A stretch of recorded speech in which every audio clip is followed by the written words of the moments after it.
पूछो। अरे नंद जी के लाला भयो है, बधाई हो। नंदा सुनंदा दौड़ती भई जा रही हैं। नंद बाबा को जाकर के बताई, बाबा है गयो। बाबा बोले कहा भयो? बोले है गयो। बोले भयो कहा? बोले आपने इतनी यमुना जी की सेवा करी, ब्रजवासीन की सेवा करी, सबन के आशीष सो आपके घर नीलमणि जैसो लाला भयो है। तो चंद्रवंश की कथा सुनाई और चंद्रवंश में भगवान श्री कृष्ण का प्राकट्य हुआ। अब आप सब लोग सावधानी से बैठो।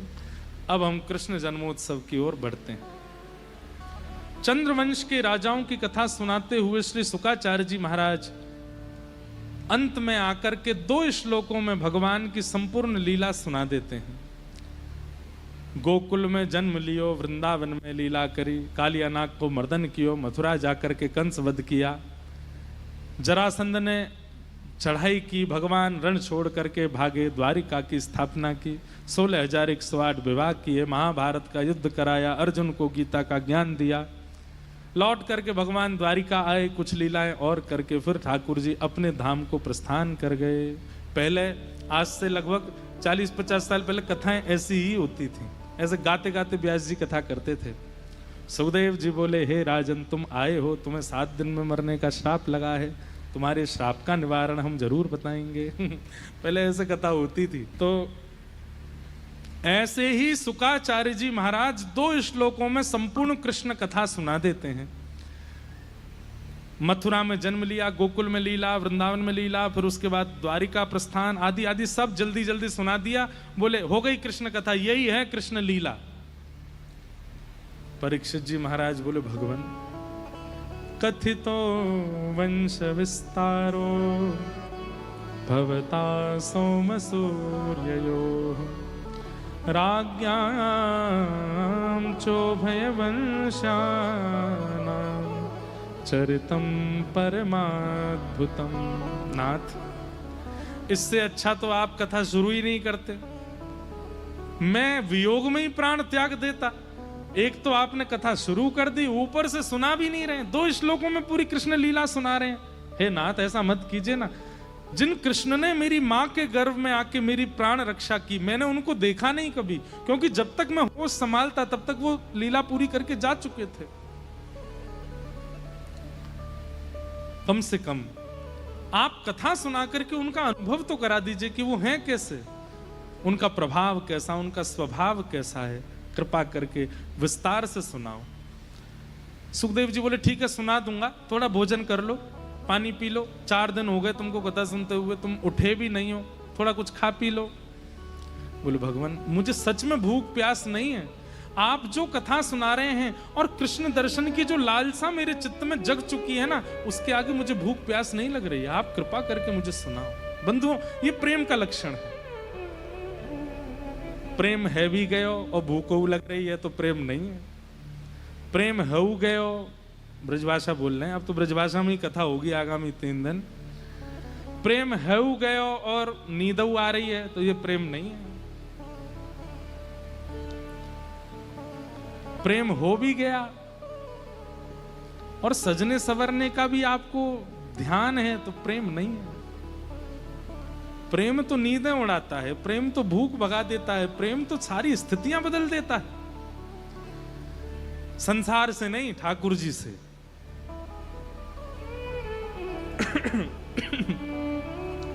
संसार में प्रेम करने वाले वो बेचारे पहले तो ऐसे बन जाते हैं और फिर बाद में जब अपने प्रेमी को देखते हैं, जब 10-5 साल निकल फिर अपनी ही स्थिति पे हंसते हैं। हमने इसके लिए भूखे रहते थे, हम इसके लिए रातों की नींद उड़ा रखी थी हमने। लेकिन भैया ये प्रश्न चिन्ह कभी राधा रमण जी के लिए नहीं आएगा चित्त में कि इनके लिए भूखे रहे थे हम, इनके लिए नींदें उड़ाई थी। उनके लिए अगर भूखे रह के नींदें उड़ा के और प्रेमी की तरह जो स्थिति हो जाती है वो करके रहोगे, जीवन में कभी प्रश्न नहीं आएगा, बल्कि अपना सौभाग्य लगेगा। इनके लिए किया हमने, इनके लिए किया।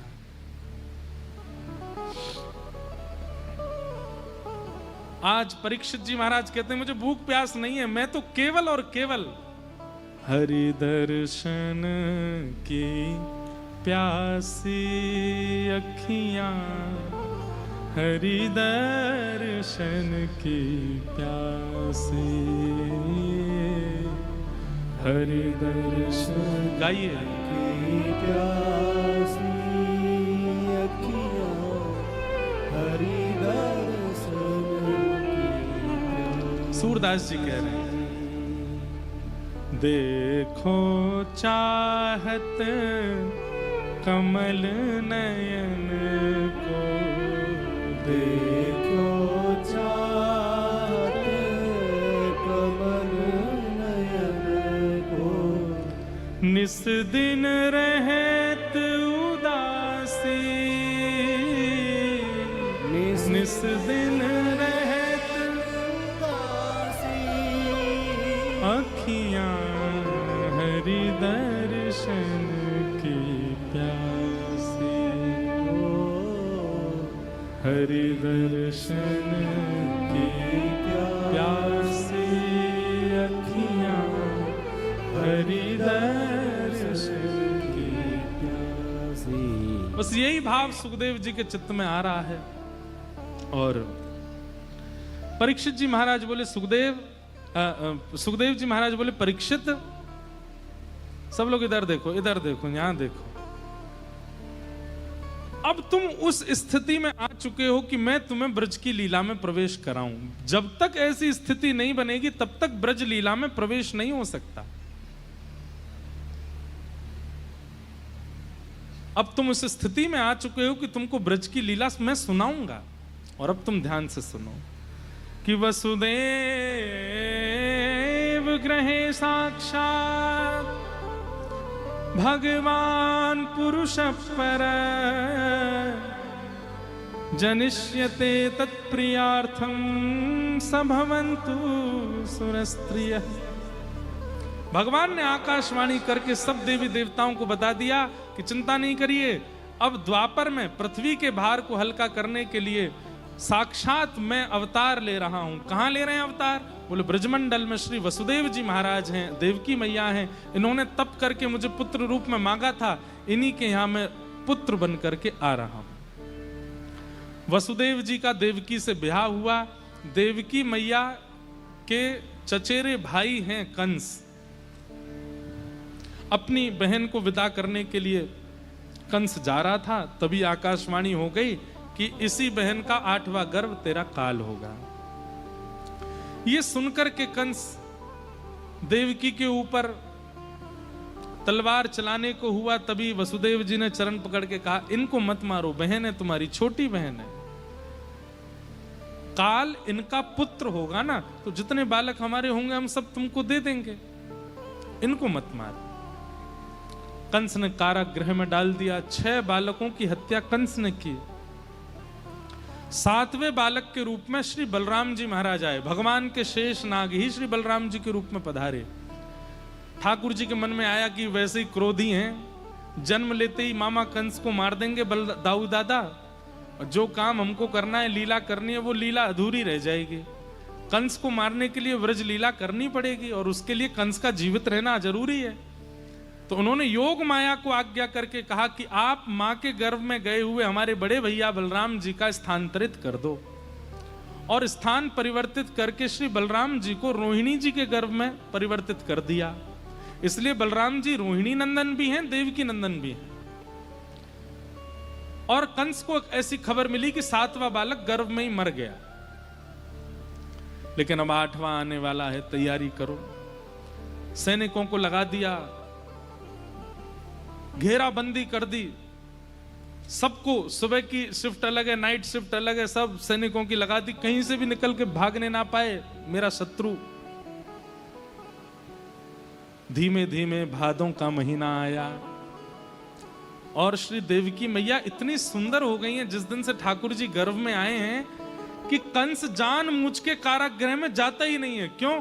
देवकी मैया को देखते ही उसके चित्त में दया आने लग जाती है। वो अपने सैनिकों से कहता है, मैं इतने वर्षों से देवकी को देख रहा हूं पर इतनी दया मुझको कभी नहीं आई जितनी आजकल आ रही है। तो फिर मंत्री समझाते हैं, इसके गर्भ में माया भी है, उसी का प्रभाव देवकी के चेहरे पर है, इसलिए आप देख करके दयावंत हो जाते हो। महाराज हम तो आपसे कहना चाहेंगे जब तक बालक जन्म ना ले आप आओ ही मत नीचे। तो कंस जाता नहीं था, क्यों? क्योंकि देवकी को देखते ही उसमें दया आ जाती थी।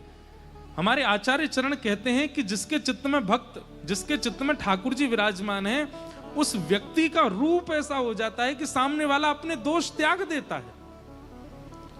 किसी महापुरुष का दर्शन करने के बाद भी आप अपने दोष का त्याग नहीं कर पाए तो इसका मतलब या तो आप इतने ज्यादा दोषी हैं कि आपके दोष गए ही नहीं, या फिर वो महापुरुष के चित्त में ठाकुर जी का अंश इतना अधिक नहीं है कि आप पर प्रभाव ही नहीं पड़ा उसका। पर हम ये क्यों माने कि उनमें ठाकुर जी ने, हम यही मानना चाहिए कि हम में ही दोष होगा, जो हम इनमें, इनके आने पर भी हमारे चित्त में परिवर्तन नहीं। भादों का महीना, अष्टमी तिथि, मंदम मंदम जलधारा, आकाश से मंदम मंदम जलधारा गिर रही है और इतनी सुंदर वायु बह रही है। पवन देव मंदिराचल पर्वत पर गए हैं, वहां से चंदन की सुगंधी को अपने में समेट करके फिर वृंदावन में आकर के बह रहे हैं। सबको सौंधी सौंधी चंदन की सुगंधी आ रही है, सबको अत्यंत सुख का अनुभव हो रहा है। आज सब लोग गहरी निद्रा में सोए हैं, केवल आकाश में चंद्रमा जगे हुए हैं। देवी देवता सब बादलों की ओट से झांक रहे हैं, क्यों?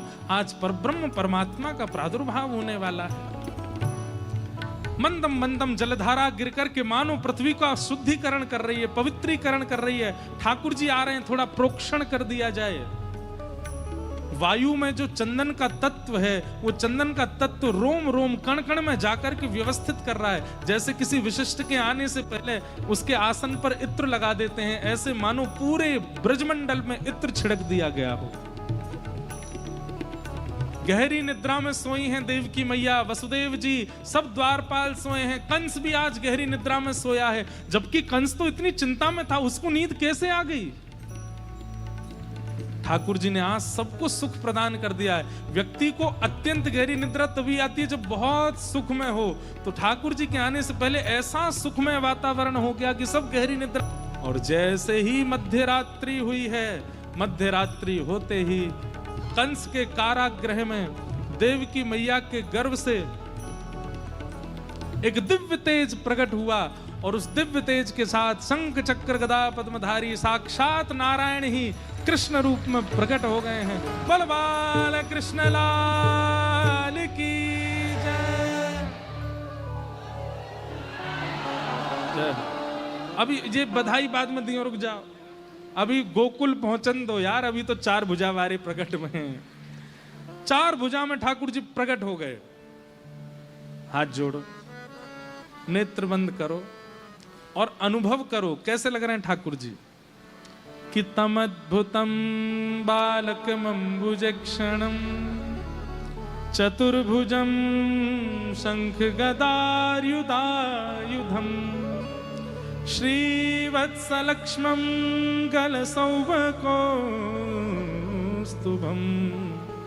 पीतांबरं सांद्रपयोदसौभगम्। ठाकुर जी चतुर्भुज रूप में तो आए हैं, लेकिन विशाल रूप नहीं है। बालकमंबुजक्षणम, जैसे जन्म लेता बालक कितना बड़ा होता है ना, इतने बड़े ही हैं ठाकुर जी, पर इतने बड़े में भी 4 भुजा हैं। एक हाथ में शंख चक्र गदा पद्म, चारों भुजाओं में आयुध लेके आए हैं और गले में कौस्तुभ मणि, बहुत सारी मालाएं पहन के नहीं आए ठाकुर जी, केवल एक कौस्तुभ मणि पहन के आए हैं। पीतांबरम, ठाकुर जी पीतांबरी पहन करके आए हैं। और ठाकुर जी की आकृति कैसी लग रही है? बोले जैसे एक शंख की आकृति होती है ना, ऐसी ठाकुर जी की आकृति लग रही है। उस आकृति को देख करके, चतुर्भुज रूप को देख करके देवकी मैया प्रणाम करने लगी। जय हो। ठाकुर जी पीछे हटे, मैया मैं बालक बन के आया हूं, आप मुझे प्रणाम क्यों कर रही हैं? देवकी मैया बोली, अच्छा आप बालक बन के आए हो? ये शंख चक्र गदा पद्म लेके कोई बालक आता है? गर्भ से कोई बालक तैयार होके आप पीतांबरी पहन के आए हो? आप कोई गले में कौस्तुभ मणि पहन के आता है? मैया ये तो हमारा सबसे सरल श्रृंगार है, इतने के बिना तो हम रहते ही नहीं है। तो बोले तो फिर प्रणाम हमारा स्वीकार कर लो, क्योंकि बालक वाला अनुभव हो नहीं रहा आपको देख के।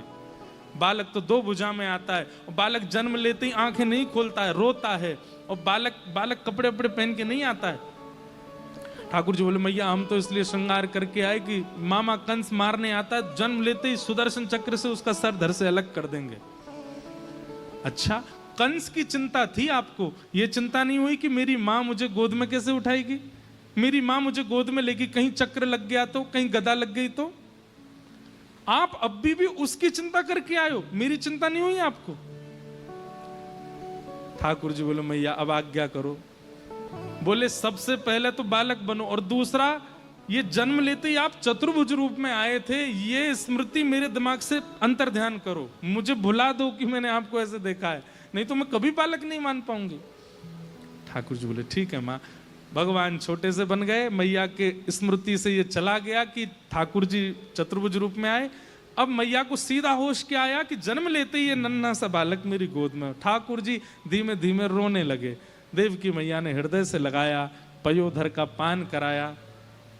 जब मातृवत प्रेम ठाकुर जी को कर दिया, तब वसुदेव जी ने गोद में लिया ठाकुर जी को, और भगवान ने फिर वसुदेव जी से कहा देखो पिताजी आपको तो पता है कि मैं परमात्मा हूं, अब कृपा कीजिए, कुछ दिन के लिए मुझे ब्रज जाना पड़ेगा। अब हम ब्रज में प्रेम की स्थापना करेंगे, ज्ञान की स्थापना, वैराग्य की स्थापना सब अवतारों में हो गई, लेकिन इस कृष्णावतार में हमें स्वच्छंद रस प्रेम की स्थापना करनी है, और उसके लिए हमें व्रज जाना पड़ेगा। इसलिए आप कृपा करके हमको गोकुल छोड़ करके आओ। वसुदेव जी महाराज वो कैसे जाएं? सब द्वारपाल लगे हैं बाहर, हाथों में हथकड़ियां, पैरों में बेड़ियां। बोले वो सब छूट जाएंगी, आप तो केवल मेरा आश्रय लीजिए। जैसे ही वसुदेव जी ने गोद में ठाकुर जी को लिया, हथकड़ियां खुल गईं, बेड़ियां खुल गईं, सारे दरवान सो गए, चट चट ताले खुल गए, और श्री वसुदेव जी महाराज ठाकुर जी को लेकर के गोकुल गए। मंदम मंदम जलधारा गिर रही है, यमुना जी ने मार्ग प्रदान कर दिया। लेकर के वसुदेव जी गोकुल पहुंचे, यशोदा जी के बगल में सुला दिया। यशोदा जी के बगल में एक लाली सोई थी, उसको ला करके महाराज कंस को दे दिया। किसी को पता नहीं चला ये कब कब में हो गया। वही लाली अष्टभुजी देवी बन गई और कंस के सिर पर पाद प्रहार करके आकाश में प्रस्थान कर गई, और बता दिया कि तुम्हारे शत्रु कृष्ण ने तो जन्म ले लिया है। अब यहां गोकुल में उत्सव मन, प्रातः काल का समय हुआ। अभी बैठा, रुक जा, सब लोग इधर देखो। हमारी गाड़ी जब भगती है तो उस समय ये समझो आप ध्यान से नहीं सुन रहे हैं, सब उधर देखने लग गए। इधर देखो, ठाकुर जी गोकुल कब कब में पहुंच गए कोई को पता नहीं चली। लेकिन भैया नंद बाबा 80 बरस के है गए, नंदरानी 80 बरस की है गई, अभी तक लाला नाए भयो। परंतु काय को पतो ना, याबार सब ब्रजवासीन के मोहते अपने आप ही निकल रहो। बोले बाबा अब के तो लाला होएगो, तुम हमते लिखवाए लो, हमते पत्थर पे लिखवाए लो, हम लिख के दे रहे हैं कि याबार लाला होएगो। अधिक संख्या में बहुत लोग एक बात कहने लग जाएं तो समझो वो क्रिया हो सकती है। नंद बाबा की दो बहन हैं, नंदा और सुनंदा। नंदा और सुनंदा ये दोनों सुबह सुबह गईं तो देखिए नंद रानी यशोदा तो गहरी नींद में सोई हैं, और बगल में नेक सो एक बालक सोया है, चद्दर ओढ़ रखी है, यो ना पता चल रही कि लाला है कि लाली। लेकिन मुखमंडल कैसो है, बिल्कुल नीलमणि जैसो है, नीली नीली मणि चमक रही हो जैसे। ठाकुर जी का मुख कैसा है पता है? नीलमणि, और नीलमणि पे 2 कमल रखे हैं, और 2 नहीं 3 कमल रखे हैं। 2 तो नेत्र कमल हैं और 1 मुख कमल है। आहा, कभी भी आप कमल को नीले वर्ण के वस्त्र पर रखो तो कमल की शोभा और बढ़ जाती है। पहले तो नंदा सुनंदा देखती रह गई ठाकुर जी के मुख को, और मंद मंद ठाकुर जी मुस्का हो रहे हैं, और धीमे धीमे अपने नेत्र खोल के जैसे ही देखें, आहा, बाल्यकाल से ही ठाकुर जी के नेत्र ऐसे हैं जैसे कमल की पंखुड़ी होती है ना, बड़ी सी और लंबी सी। नव कंज लोचन कंज मुख कर कंज पद कंजारुण। ये कंज क्या है? कंज माने कमल। नव कंज लोचन कंज मुख कर कंज पद कंजारुणो। ठाकुर जी का एक एक अंग कैसा लगता है, जैसे पीछे का भाग तो नीला है, लेकिन आगे का भाग बिल्कुल गुलाबी है ठाकुर जी का। ऐसा लगता है कि जैसे एक गहरे सरोवर में कमल रखे हों छोटे छोटे, ऐसे ठाकुर जी की कांति। नंदा सुनंदा बोली, अरे बहन कितनो प्यारो बालक है। सुनंदा बोली, ने देखियो लाला की लाली, चद्दर ओढ़ रखी ठाकुर जी ने। और ऐसा हमारे ब्रज में क्या, ठाकुर जी कुल बुला रहे हैं। कुल बुलाने का मतलब क्या है, जैसे नींद खुलने वाली होती है उससे पहले बालक के जो स्वर निकलते हैं, हाथ पैर जो अंगड़ाइयां लेते हैं, उसको कहते हैं कुल बुलाना। तो ठाकुर जी कुल बुला रहे हैं। सुनंदा बोली, एक लाला है जाए, फिर भले ही 6 लाली है जाए, पर एक लाला है जाए हमारे भैया के। सुनंदा बोली, नंदा बोली, क्यों लाला का कुछ चाहिए? अरे हम बुआ हैं, और भुआन को तो भतीजो चेला रहे। अब भतीजी तो बड़ी कोमल होवे बातें तो हम काहे कहेंगे, लेकिन एक भतीजा है जा को यहाँ पे अपना पूरा जोर चलाएंगी। एक लाला है जा। 21 बार हरिशरणम को जाप कियो, हरिशरणम हरिशरणम हरिशरणम हरिशरणम हरिशरणम। और जैसे ही चदरिया हटाई महाराज, है गयो है गयो है गयो है गयो है गयो है गयो है गयो है गयो है गयो है गयो है गयो। नंदा सुनंदा चिल्लाने लगी, है गयो, अब तो है गयो। और ये देखते ही दोनों दौड़ी वहां से, और पूरे गली मोहल्ला ब्रजमंडल में चिल्लाती जा रही है गयो है गयो है गयो है गयो। सब कह रहे हैं, कहां भयो, पूछो। है गयो है गयो है गयो है गयो, फिर से पूछो। है गयो है गयो है गयो है गयो, फिर से पूछो। अरे नंद जी के लाला भयो है, बधाई हो। नंदा सुनंदा दौड़ती भई जा रही हैं। नंद बाबा को जाकर के बताई, बाबा है गयो। बाबा बोले, कहा भयो? बोले है गयो। बोले भयो कहा? बोले आपने इतनी यमुना जी की सेवा करी, ब्रजवासी की सेवा करी, सवन के आशीष सो आपके घर नीलमणि जैसो लाला भयो है। नंद बाबा तो आनंद में भर गए। महाराज तुरंत कूदे जमुना जी में, स्नान करके पीले वस्त्र पहने, पीलो पीलो चंदन लगायो।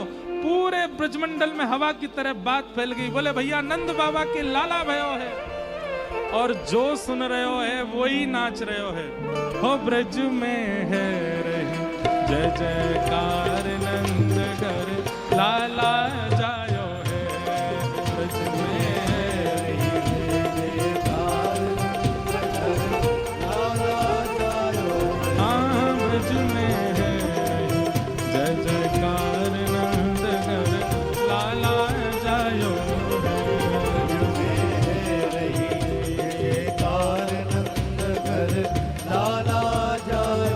लाला जायो है।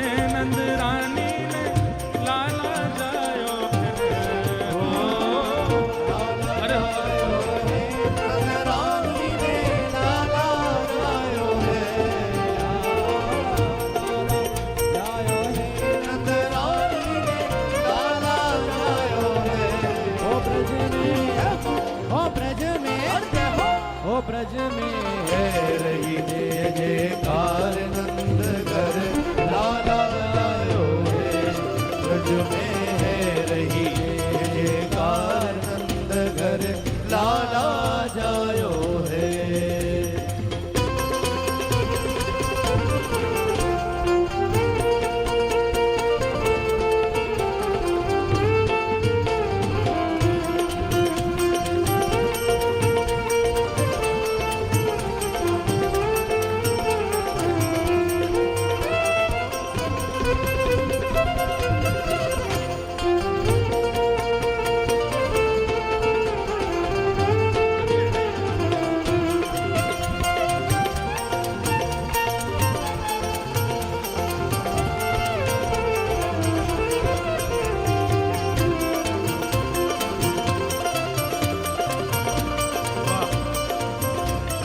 बना दियो। देखो आज दिल्ली वाले ने भिंडला सखा बना दियो।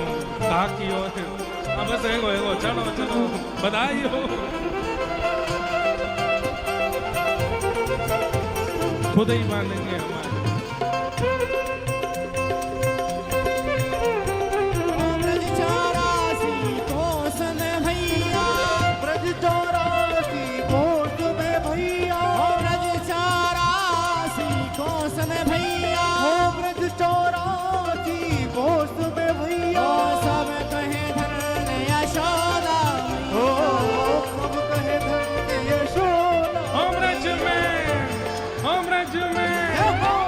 ब्रज में है जय जयकार नंद घर लाला जायो है।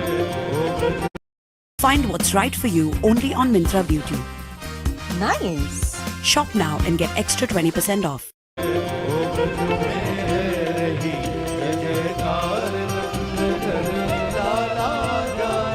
हाँ, ब्रज में है जय जयकार नंद घर लाला जायो।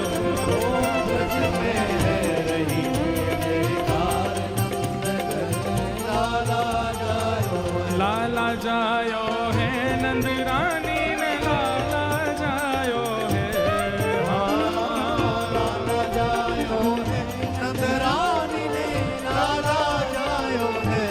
अरे हाँ लाला जायो है यशोदा ने लाला जायो है।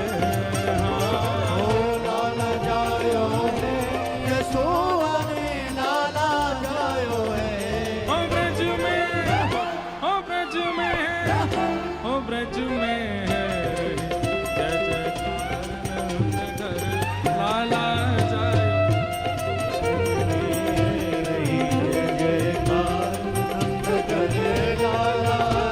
जायो। हाँ ब्रज में है जय जयकार नंद घर लाला जायो है।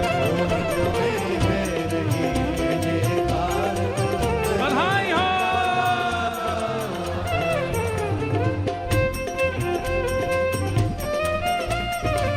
मननंद के लाला की श्री राधा रमन लाल की कृष्ण भानु के जमाई की।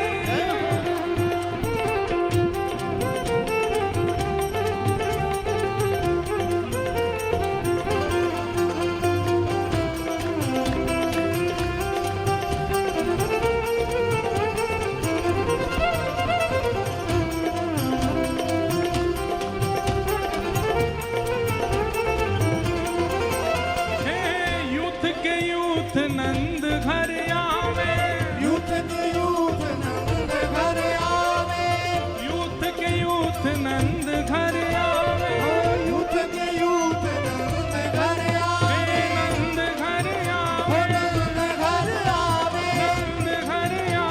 नंद घर आवे। यूथ के यूथ नमः पार्वती पतये हर हर महादेव। ये त्रिशूल वाला खिलौना इसलिए आया कि महादेव कह रहे भैया आज सोमवार भी है ना, हमें याद कर लो। ओम नमः शिवाय ओम नमः शिवाय ओम नमः शिवाय ओम नमः शिवाय ओम नमः शिवाय ओम नमः शिवाय ओम नमः शिवाय ओम नमः शिवाय ओम नमः शिवाय ओम नमः शिवाय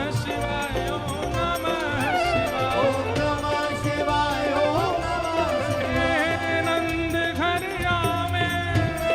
नंद घर आवे। सब हिल मिल गावे। सब हिल मिल गावे।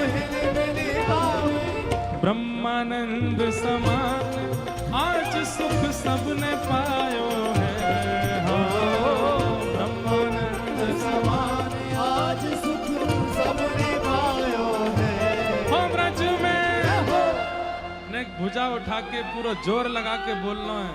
हो ब्रज में हो ब्रज में हो ब्रज में है जय जयकार नंद घर लाला जायो रे। हो ब्रज में है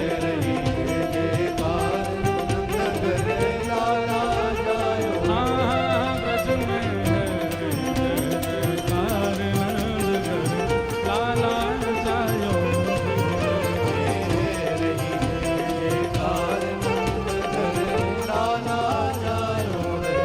हे नंद घर आनंद भयो। नंद घर आनंद भयो।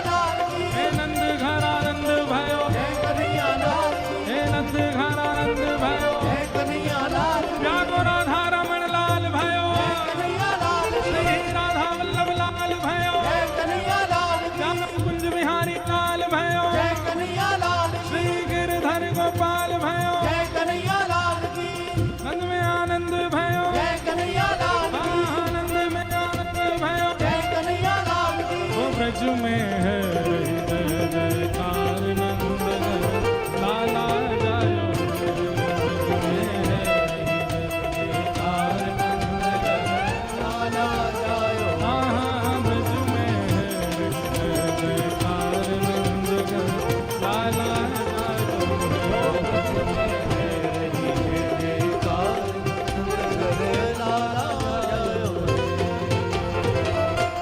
ओ जियो श्याम लाला जियो श्याम लाला पीली तेरी पगड़ी रंग काला जियो श्याम लाला जियो श्याम लाला पीली तेरी पगड़ी रंग काला हे मथुरा से आए नंद लाला मथुरा से आए नंद लाला हे मथुरा से आए नंद लाला मथुरा से आए नंद लाला ब्रज की गोपियों